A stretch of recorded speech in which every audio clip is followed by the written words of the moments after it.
Welcome to US Daily News Channel. While Russia's attacks on Ukraine continued on its 35th day, the port city of Mariupol received the heaviest damage. The latest shared satellite images showed that almost all settlements in the city, whose population fell from 440,000 to 160,000 after the attacks, were in ruins. Mariupol is now the main target of the Russian army. After the Russian army retreated from Kiev, eyes were turned to Mariupol.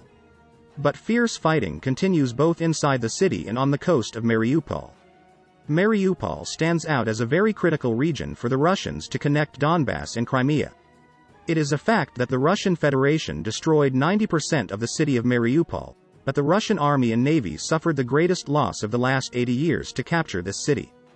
Ukrainian Navy Special Forces, Ukrainian Army Special Air Operations Teams and Azov Battalion dealt one of the biggest blows in history to Russia here.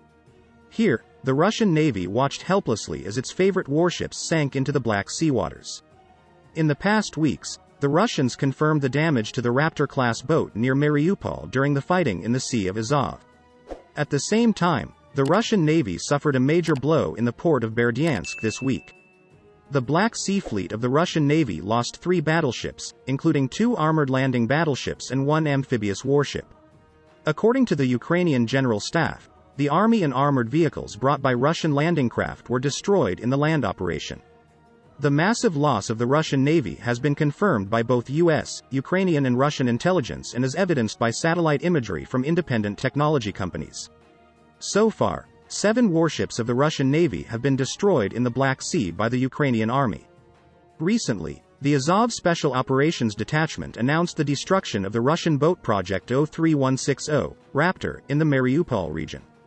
The platoon did not give details of the destruction of the Russian ship. The next day, the Russian telegraph channel Mariupol, which specializes in the Russian Navy, confirmed that Ukrainian Defense Forces fire had hit the boat. The Russians, however, deny that the boat sank. Instead, the boat is reportedly damaged and being towed to Yeysk. This could mean that the damage is at such a level that the boat is disabled and unable to perform combat actions. The Russian side also reported 2 casualties. The Russians used Raptor-class boats to land in Berdyansk harbor. The Raptor warboat is one of the fastest boats in the Russian Navy, capable of reaching speeds of up to 48 knots. It has the ability to carry 3 people as a crew, up to 20 sailors, and the boats are armed with 14.5 and 7.62 mm machine guns. Alongside the Raptors, Russia suffered the biggest naval loss in its history off the coast of Ukraine. In the port of Berdyansk, explosions destroyed 3 Russian warships. Ukrainian Navy Special Forces destroyed 3 Russian warships in a secret operation. However, although there are various claims from official sources, it is still unclear how the Russian warships were destroyed. On the morning of March 24, 2022, powerful explosions occurred in the port of the Russian-occupied city of Berdyansk. Published satellite and video footage proved that a Russian landing craft was on fire. According to Russian sources, this was Saratov. According to the Ukrainian Ministry of Defense and US sources, it was Orsk. The Orsk landing craft was in active service with the 197th Landing Craft Brigade in Russia's Black Sea Fleet.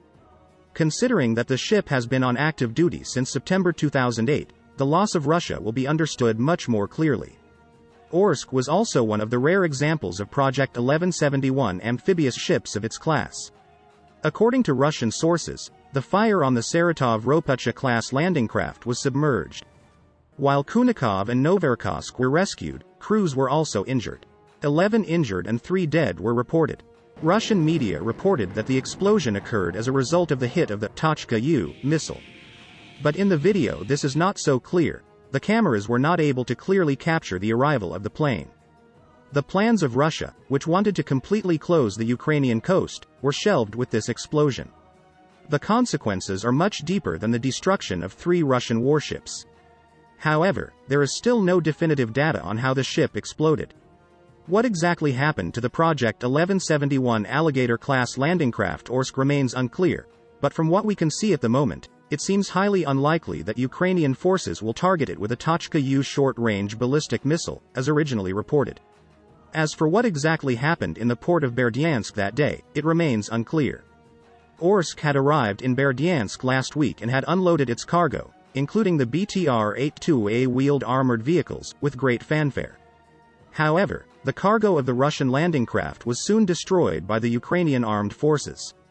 Maxar's satellite imagery certainly doesn't show the sort of zones of influence you'd expect to see if Ukrainian forces caused damage to the ship and surrounding infrastructure with a barrage of Tochka-U short-range ballistic missiles, as initially reported. A single missile may have hit the ship, but the Tochka-U isn't all that accurate, and if it did, it would be an incredibly lucky shot. Also, firing only one at the target would be a plan with very low chances of success. A more likely plan would be to target the fuel plant in hopes of destroying the ship and surrounding infrastructure. None of this ruled out the possibility that the Ukrainian forces could launch smaller, more precise strikes from the air or ground and launch secondary explosions at Orsk, which at the time appeared to still have at least some form of ammunition or other explosive material. There were also unconfirmed reports that Ukraine had attacked the port using a Turkish-made TB2 armed drone, raising the possibility that ground forces may also have used guided anti-tank missiles. Regardless, it is significant that the Russian Navy lost Orsk. Whatever the occasion, the port of Berdyansk seems to have survived, at least in its capacity to accept incoming ships. If what happened was an attack of some kind, it would show that the Ukrainian military retained its ability to keep this critical port at risk, at least to some degree.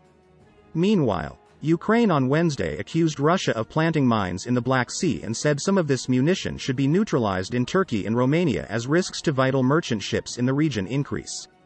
The Black Sea is an important shipping route for grain, oil and petroleum products. Its waters are shared by Bulgaria, Romania, Georgia and Turkey, as well as by Ukraine and Russia. Also, Ukraine claimed that Russia has increased its naval presence in the Sea of Azov, according to Ukrainian media reports on Friday after the massive loss in the port of Berdyansk. According to the report of the Ukrainian General Staff, a small minesweeper, a missile boat and 2 landing craft passed through the Kerch Strait, which connects the Black Sea with the Sea of Azov. The report stated that Russia failed to achieve its main objectives of a large-scale war, such as besieging Kiev and advancing to the administrative borders of the Donetsk and Luhansk regions. The statement said that Russian forces managed to create a land corridor between the temporarily occupied Autonomous Republic of Crimea and part of the Donetsk region. Russia began its war on February 24. It was met with international outrage, with the EU, US and UK imposing harsh financial sanctions on Moscow, among others. At least 1,081 civilians were killed and 1,707 injured in Ukraine, according to UN estimates, but cautioned that the real figure is likely much higher. More than 3.7 million Ukrainians have also fled to neighboring countries, and more than 6.5 million are internally displaced, according to the UN Refugee Agency. According to UN figures, Crimea was occupied by Russia in 2014, while a conflict with Russian-backed separatists in the Donbass has since claimed nearly 13,000 lives. On the eve of the start of the war, Russia recognized the 2 separatist enclaves in the Donbass as independent.